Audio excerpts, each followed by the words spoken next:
পৌষ মাসের শেষ শনিবার দিন কুকুরকে খাইয়ে দিন এই একটি জিনিস এবং 1 ঘটি জলের মধ্যে এই 3টি জিনিস মিশিয়ে অবশ্যই মহাদেবের শিবলিঙ্গ অর্পণ করুন। জীবনে থাকা নানা রকম সমস্যা থেকে আপনি মুক্তি পাবেন, কারণ পৌষ মাসের শেষ শনিবার দিন এতটাই শুভ। এই দিন যদি আপনি বড় বাবার কৃপা লাভ করতে চান, বড় বাবার কৃপা লাভের সাথে যদি মহাদেবেরও কৃপা লাভ করতে চান, এই দুটি কাজ করতে ভুলবেন না। কারণ পৌষ মাসটি হচ্ছে বড় বাবাকে সন্তুষ্টি করার মাস, আর বড় বাবাকে সন্তুষ্ট করার জন্য পৌষ মাসের পড়ে আসার একটি শনিবার, অর্থাৎ আর একটা দিন পর। এই শনিবারটি হাত থেকে হাতছাড়া হতে দেবেন না। কি করবেন? এই দুটি কাজ খুব সহজেই করবেন, খুব সহজ পদ্ধতিতে, বাড়ির প্রতিটা মহিলাদের জানা উচিত। যদি মনে করে থাকেন ভক্তি এবং শ্রদ্ধার সাহায্যে করবেন, করে ফেলুন। কি করবেন তার আগে আমি একটা কথা বলি। এই কাজটি করার আগে কিন্তু আপনাদের মাথায় রাখতে হবে, আমাদের মধ্যে থাকা নেতিবাচক শক্তি, আমাদের সংসারের মধ্যে থাকা নেতিবাচক শক্তিকে আগে কিন্তু দূর করতে হবে। আমাদের মধ্যে নেতিবাচক শক্তি যখন অতিরিক্ত পরিমাণে বেড়ে যায়, আমরা যে কাজই করি না কেন সে কাজে কিন্তু আমরা সফলতা লাভ করতে পারি না। আর আমরা সকলেই জানি বড় বাবা কিন্তু ন্যায় বিচার এবং কর্মফলের দেবতা। জীবনে আপনি যত কর্মই করেন, বড় বাবার আশীর্বাদ যদি না থাকে, সেই কর্মের দিকে সফলতা কিন্তু আপনার জীবনে ধরা দেবে না। তো অবশ্যই আপনি প্রথমে কি করবেন, আপনার মধ্যে থাকা নেতিবাচক শক্তিকে দূর করতে চাইলে ডান হাতের মধ্যে পৌষ মাসের শেষ শনিবার দিন সন্ধ্যার পর আপনি হাতের মধ্যে, ডান হাতের মধ্যে কিছুটা পরিমাণ লবণ নেবেন।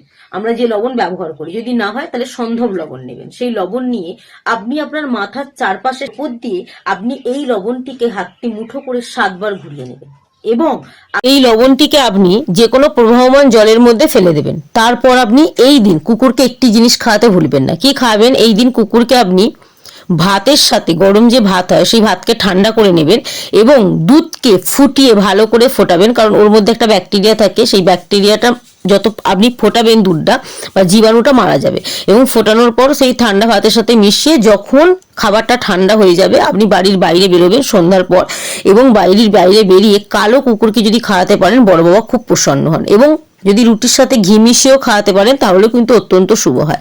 এবং যখন আপনি কুকুরকে খাওয়াবেন তখন অবশ্যই আপনি মনে মনে বলতে থাকবেন আপনার মধ্যে থাকা নেতিবাচক শক্তি যেন দূর হয়ে যায়। 3 বার বলবেন এবং যখন বাড়ি আসবেন তখন অবশ্যই বাইরে থেকে হাত পা মুখ ভালো করে ধুয়ে আপনি গৃহের মধ্যে প্রবেশ করবেন। এটা কিন্তু অত্যন্ত শুভ বলে মনে করা হয়। এতে কিন্তু বড় বাবা অতিরিক্ত খুশি হয় পৌষ মাসের শেষ শনিবার এই কাজটি করলে। এছাড়াও এই পৌষ মাসের শেষ শনিবার সন্ধ্যার পর আপনি আপনার বাড়িতে একটি কর্পূর জ্বালিয়ে দেবেন। তবে বাড়ির বাইরে একটি মাটির প্রদীপ বা মাটির পাত্রে একটি কর্পূরকে আপনি জ্বালাবেন, বাড়ির বাইরে বেরিয়ে উত্তর দিকে মুখ করে অথবা উত্তর পূর্ব কোণ করে দাঁড়িয়ে আপনি কর্পূরটা জ্বালিয়ে দেবেন। যতক্ষণ কর্পূরটা জ্বলবে থাকবেন, কর্পূরটা নিভে যাবার পর ওই মাটির পাত্র সমেত যে কোনো গাছের গোড়ায়, যদি অশ্বত্থ গাছের গোড়ায় ফেলে আসতে পারেন খুব ভালো, যদি না হয় আপনার বাড়ির বাইরে, ভেতরে না, বাড়ির বাইরে যে কোনো পুরনো গাছের গোড়ায় সেটিকে রেখে দিয়ে আসবেন এবং মনে মনে জানাবেন যে আমার এবং আমার বাড়ির মধ্যে থাকা নেতিবাচক শক্তি যেন দূর হয় এবং পরের বছর বা পরের মাসটা যেন আমি খুব ভালোভাবে কাটাতে পারি। এই কাজটি করে ফেলবেন। এই 3টি কাজ কিন্তু অত্যন্ত শুভ। তার সাথে পৌষ মাসের শেষ শনিবার আপনি যদি মহাদেবকে সন্তুষ্ট করতে পারেন তাহলে বড় বাবার আশীর্বাদ লাভ করতে পারবেন। এছাড়াও যদি হনুমানজির মন্দিরে গিয়ে আপনি পুজো দিয়ে আসতে পারেন সাদা বাতাসা এবং সাদা ফুল দিয়ে, এবং সর্ষের তেলে যদি একটি প্রদীপ আপনি সেই মন্দিরে গিয়ে জ্বালিয়ে আসতে পারেন তাহলেও কিন্তু অত্যন্ত শুভ। এছাড়াও আপনি এই দিন সকালে ব্রহ্ম মুহূর্তে ওঠেন বা ব্রহ্ম মুহূর্তের পরই ওঠেন, যখনই আপনি উঠবেন স্নান সেরে মহাদেবকে যখন শিবলিঙ্গে জল নিবেদন করবেন বা অর্পণ করবেন তখন একটি কাজ করবেন। একটি ঘটি নেবেন, হতে পারে তামা বা পিতল বা মাটির।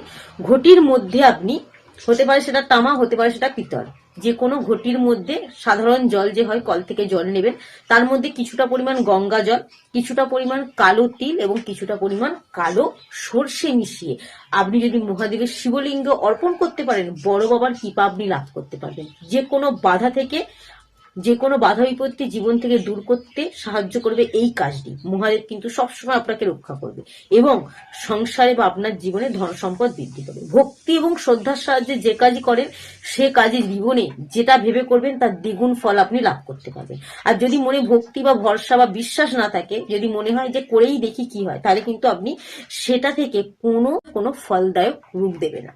ফলে যদি জীবনে যে কাজ করছেন ভক্তি এবং শ্রদ্ধার সাহায্যে করেন তাহলেই কিন্তু জীবনে নানা রকম শুভ প্রভাব আপনার বৃদ্ধি পাবে। তো ভক্তি এবং শ্রদ্ধার সাহায্যে করুন। যদি মনে হয় যে ভিডিওটা থেকে কিছু শিখতে পারলেন, ভিডিওটি একটু শেয়ার। देखो ये हम दोनों के बीच में रिश्ता विश्ता ना तुम ही जानो, मुझे बस इतना पता है कि तुम सिर्फ मेरे हो, बात खत्म। है पीने का मौसम